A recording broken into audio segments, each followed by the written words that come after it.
सुबह की ठंडी हवा चल रही थी।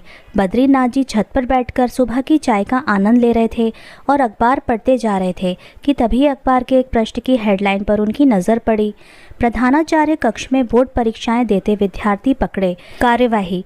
जब उन्होंने पूरी खबर पढ़ना शुरू किया तो कॉलेज का नाम पढ़कर वो आश्चर्यचकित रह गए, क्योंकि ये विद्यालय कोई और नहीं बल्कि वही था जिसमें उनका ही बेटा अर्जुन प्रधानाचार्य है। खबर पढ़कर बद्रीनाथ जी बीते दिनों में पहुंच गए। बद्रीनाथ जी पुलिस विभाग में तैनात थे और एक सहृदय व सरल स्वभाव के व्यक्ति थे, जिस कारण उनका हर कोई सम्मान करता था। ये उनके माता पिता के द्वारा दिए हुए संस्कारों का ही परिणाम था कि पुलिस विभाग में होकर भी वो अपने व्यवहार से सबका दिल जीत लेते थे। चाहे कोई दुकान वाला हो या रिक्शा चालक, जो लोग पुलिस वालों को देखते ही इसलिए डरते हैं कि ये अपने मन मर्जी पैसे थमा देंगे या कभी कभी देंगे ही नहीं, इनके सामने सम्मान से पेश आते थे, क्योंकि सबको पता था कि ये खुददार आदमी हैं, सबका हिसाब पूरा करते हैं, गरीबों को सताते नहीं और अपराधियों को छोड़ते नहीं। ये उनके बारे में उस समय की प्रसिद्ध पंक्ति थी जो हर व्यक्ति की जुबान पर होती थी। चूँकि उनका ट्रांसफ़र होता रहता था इसलिए वो सरकारी आवास में ही रहते थे, लेकिन उनकी पत्नी आशा और 2 बेटियां व बेटा अर्जुन गांव में ही उनके माता पिता के साथ पुश्तैनी मकान में रहते थे।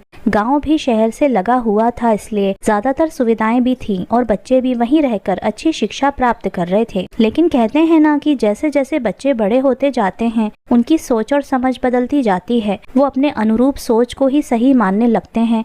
जैसे ही अर्जुन थोड़ा बड़ा हुआ उसने देखा कि उसके साथ के बच्चों के अच्छे अच्छे मकान हैं और बहुत सी सुविधाएं हैं, जिनका जिक्र वो अक्सर अपने पिता से कर देता था कि पापा हमारे पास बड़ा मकान भी नहीं है और ज़्यादा कुछ सामान भी नहीं है।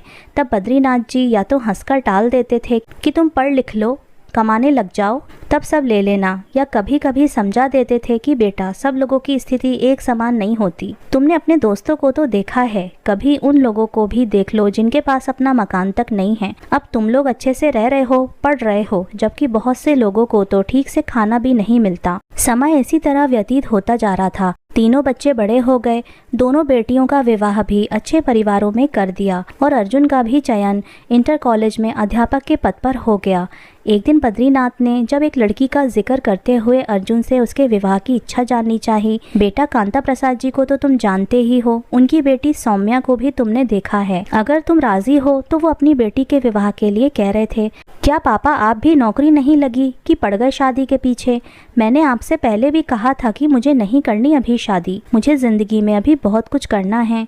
तो बेटा मना किसने किया है? वो तो शादी के बाद भी कर सकते हो जो तुम्हें करना है। वैसे भी जिंदगी में कुछ न कुछ करने को तो हमेशा ही लगा रहता है, पर शादी की तो एक उम्र भी होती है। अब नहीं करोगे तो क्या बुढ़ापे में करोगे? मैंने आपसे बोला ना कि अभी नहीं, मुझे नहीं जीनी आपकी तरह जिंदगी। अरे आपने अपनी नौकरी में किया ही क्या है? अपने साथ के लोगों को देखो, आपके साथ ही नौकरी करने वाले बड़े बड़े हैं, ऐश की जिंदगी जी रहे हैं, ऐश की। और आप? कहकर अर्जुन चुप हो गया। लेकिन बद्रीनाथ जी के दिल को बहुत चोट पहुंची थी। बेटा सही कह रहे हो तुम, मैंने इस विभाग में ज़्यादा पैसा तो नहीं कमाया, लेकिन ये भी सच है कि जो कुछ मैंने कमाया वो पैसा कमाने वालों ने नहीं कमाया। मान सम्मान, 2 काबिल और संस्कारी बेटियां और एक काबिल तुम। जब मेरे साथ के लोग तुम लोगों का उदाहरण अपने बच्चों को देते हैं तब मेरा सीना गर्व से चौड़ा हो जाता है। बद्रीनाथ दुखी मन से बोलते रहे, लेकिन ये सुनने को अर्जुन वहाँ रुका ही नहीं था। वो तो अपनी बात कहकर वहाँ से जा चुका था। उन्हें उनकी पत्नी ने ये कहकर संभाला कि क्यों दुखी हो रहे हो, सब सही हो जाएगा। कुछ समय के बाद बद्रीनाथ जी ने सेवानिवृत्त होने पर जो धनराशि मिली उसे अर्जुन को देते हुए कहा कि इसमें कुछ और जोड़कर तुम अपना मनपसंद घर ले लेना। वैसे भी मैं तुम्हारे लिए कुछ नहीं कर पाया। अर्जुन ने शहर की एक पॉश कॉलोनी में घर ले लिया और फिर कुछ साल के बाद प्रमोशन होते ही अपनी पसंद की लड़की से माता पिता को राजी करके विवाह कर लिया। जब तक माँ थी तब तक तो माँ बाबूजी कभी कभी ही उसके यहाँ आते थे, लेकिन अभी 6 महीने पहले जब माँ का देहांत हो गया तब वह जिद करके अपने बाबूजी को अपने साथ ले आया था, जिससे अपने पोतों के साथ बाबूजी को अकेलापन महसूस ना हो। अर्जुन के 2 बेटे, एक 8 साल और दूसरा 12 साल का था। आज उसके यहाँ सारी सुख सुविधाएं थीं जिन्हें देखकर और इस्तेमाल करके वो फूले नहीं समाते थे। लेकिन आज अखबार में ये खबर उसके पद के गौरव की धज्जियां उड़ा रही थीं। दादू दादू नीचे नहीं आ रहे, अब तो धूप भी आ गई है। छोटे पोते की आवाज़ सुनकर बद्रीनाथ अपने ख्यालों से बाहर आए। आ रहा हूँ बेटा, और तुम्हारे डैडी कहाँ हैं? डैडी तो घर पर ही हैं, आज संडे है ना इसलिए। अरे हाँ, मैं तो भूल ही गया था कि संडे है, ज़रा बुलाओ तो। अर्जुन के आने के बाद, बेटा मुझे आज गांव छोड़ आना, मैं वहीं रह लूँगा। वैसे भी मेरा मन नहीं लगता यहाँ। क्यों, कुछ बात हुई क्या, या किसी ने कुछ कहा पापा? और फिर गांव में अकेले?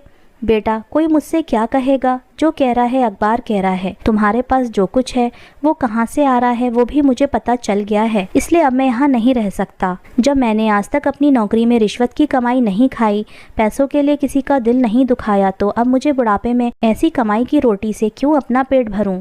बेटा मेरी एक बात याद रखना, सम्मान किसी पद या विभाग का मोहताज नहीं होता। तुम एक सम्मानीय पद पर हो, लेकिन तुमने ना तो अपने पद की गरिमा का ध्यान रखा और ना ही अपनी और अपने परिवार के मान सम्मान का।